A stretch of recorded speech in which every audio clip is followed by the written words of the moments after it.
Assalamualaikum warahmatullahi wabarakatuh. Perkenalkan, nama saya Dina Wulan Cahyani dengan NIM akhir 109 dari kelompok 4 kelas D. Di sini saya ingin menjelaskan terkait metabolisme primer jalur pentosal fosfat. Untuk anggota kelompok yang lain sudah terlihat. Untuk latar belakang, metabolisme primer jalur pentosal fosfat atau biasa disingkat dengan PPP itu sangat krusial bagi kelangsungan hidup sel. Ketidakseimbangan pada jalur ini seringkali memicu kondisi patologis, termasuk proliferasi sel kanker yang tak terkendali. Untuk tujuan penelitiannya ini, pertama, mengenali fungsi ganda P3 sebagai penyedia NADPH dan ribosa 5-fosfat. Yang kedua, menelaah regulasi enzimatis atau G6PD dan 6PGD dalam keseimbangan redoks. Lalu yang ketiga, meninjau potensi modulasi jalur P3 sebagai target terapi di masa depan. Lalu untuk metode penelitian yang kami gunakan yaitu pertama pemetaan jalur, membagi jalur menjadi cabang oksidatif yang menghasilkan NADPH dan cabang non-oksidatif yang menghasilkan ribosa 5-fosfat. Lalu yang kedua itu ada identifikasi enzim kunci, menitik beratkan pada peran G6PD, 6PGD, TKT, dan RPIA sebagai regulator utamanya. Lalu selanjutnya yaitu studi mekanisme seluler. Salah satu metode penelitian kami juga yaitu menganalisis bagaimana jalur ini mendukung proliferasi, invasi, dan resistensi sel kanker melalui diagram alur penelitian.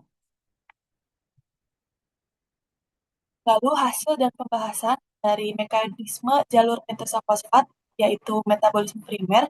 Yang pertama yaitu fase oksidatif menggunakan enzim G6PD untuk mengubah glukosa 6-fosfat menjadi NADPH dan ribosa 5-fosfat.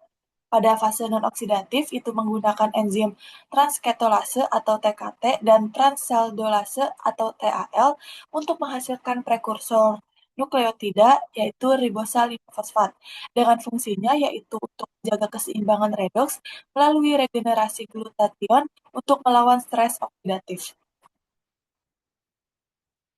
Lalu hasil dan pembahasan di sini karena kita mendapatkan jurnalnya pada kanker gastrointestinal, jadi kita hasil dari implikasi pada kanker gastrointestinalnya yaitu kanker lambung dengan peningkatan G6PD yang memicu glikolisis aerobik. Yaitu selanjutnya kanker kolorektal dengan aktivasinya G6PD dan RPIA mendukung metastasis melalui jalur WNT atau beta-katenin. Lalu yang ketiga yaitu kanker hati dengan aktivasi NRF2 meningkatkan ekspresi G6PD dan G6PGD yang menyebabkan resistensi obat. Kanker pankreas yaitu onkogen KRAS meningkatkan biosintesis nukleotida. Selanjutnya yaitu P3 dan homeostasis eritrosit dengan keterbatasan sel. Sel darah merah ini jadi tidak memiliki mitokondria sehingga jalur pentosal fosfat adalah satu-satunya sumber NADPH bagi mereka. Yaitu untuk perlindungan hemoglobin, NADPH dari fase oksidatif P3 diperlukan untuk menjaga glutation tetap dalam tereduksi. Lalu pada mencegah hemolisis tanpa P3 yang kuat, misalnya defisiensi G6PD, sel darah merah akan mengalami kerusakan oksidatif yang menyebabkan sel pecah atau anemia hemolitik. Selanjutnya, korelasi gaya hidup dan redoks, yaitu hubungan antara gaya hidup dan redoks ini pada diet tinggi gula, konsumsi glukosa berlebih dapat meningkatkan beban pada jalur metabolisme primer ini. Pada stres oksidatif, polusi, paparan sinar UV, dan radikal bebas meningkatkan kebutuhan sel akan NADPH sebagai mekanisme pertahanan. Lalu pada aspek nutrisi, beberapa senyawa dalam makanan seperti antioksidan alami, bekerja sinergis dengan sistem glutation yang didukung oleh P3 untuk melindungi sel. Pada ketiga poin yang telah saya jelaskan ini, kita dapat mengurangi seperti kita mengurangi konsumsi gula, mengurangi stres dengan cara kita rajin berolahraga, melakukan hobi yang kita sukai, dan juga aspek nutrisi yang perlu kita perhatikan setiap harinya.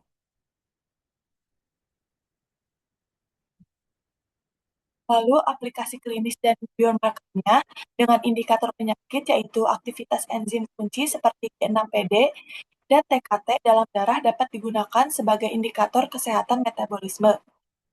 Jadi indikator kesehatan metabolisme ini kita dapat melihat enzimnya seperti G6PD dan TKT dalam darah. Lalu ada deteksi dini kanker, ini karena kita mendapatkan jurnal kanker terkait gastrointestinal. Jadi di sini kita pada aplikasi klinisnya yaitu mendeteksi dini kanker. Dalam riset barunya yaitu ekspresi berlebih enzim P3 pada jaringan gastrointestinal itu mulai dipertimbangkan seperti biomarker untuk deteksi dini keganasannya pada kanker. Selanjutnya yaitu uji diagnostik pemahaman mekanisme ini membantu farmasis dalam memahami hasil uji laboratorium terkait status redoksnya pada pasien. Prospek terapi dan inhibitornya yaitu dengan target spesifik mengembangkan obat yang mampu menghambat enzim G6PD atau transketolase secara selektif pada kanker hati sel kanker. Lalu ada strategi kombinasi yaitu menggabungkan inhibitor P3 dengan kemoterapi standar untuk melemahkan sistem pertahanan sel kanker dengan membuat sel kanker lebih sensitif terhadap pengobatannya.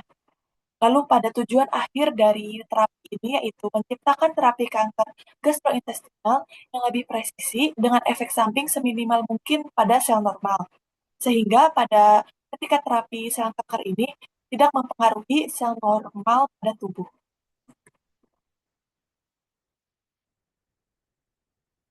Selanjutnya, yaitu ada relevansi dengan konsep metabolisme primer dalam biokimia, yaitu yang pertama, pertahanan seluler, memahami produksi NADPH untuk menjaga cadangan glutathione guna menangkal sel stres oksidatif.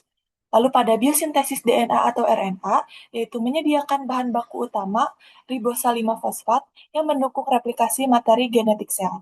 Pada onkologi gastrointestinal, karena ini kita jurnalnya merujuk pada kanker gastrointestinal, sehingga menjelaskan bagaimana aktivitas enzim seperti G6PD dan TKT yang mendorong perkembangan kanker pada esofagus, lambung, kolorektal, hati, dan pankreas. Lalu untuk target terapi baru yang sedang dikembangkan yaitu memberikan wawasan bahwa penghambatan atau modulasi pada enzim jalur pentosa fosfat dapat menjadi strategi pengobatan kanker di masa depan. Untuk kesimpulannya, yaitu P3 adalah jalur krusial bagi pertahanan antioksidan dan sintesis materi genetik. Aktivitas abnormal pada P3 ini menjadi penyebab utama progresivitas kanker gastrointestinal. Sekian pemaparan presentasi terkait jalur pentosa fosfat pada kanker gastrointestinal. Mohon maaf bila ada kesalahan. Wabillahi taufiq walhidayah. Wassalamualaikum warahmatullahi wabarakatuh.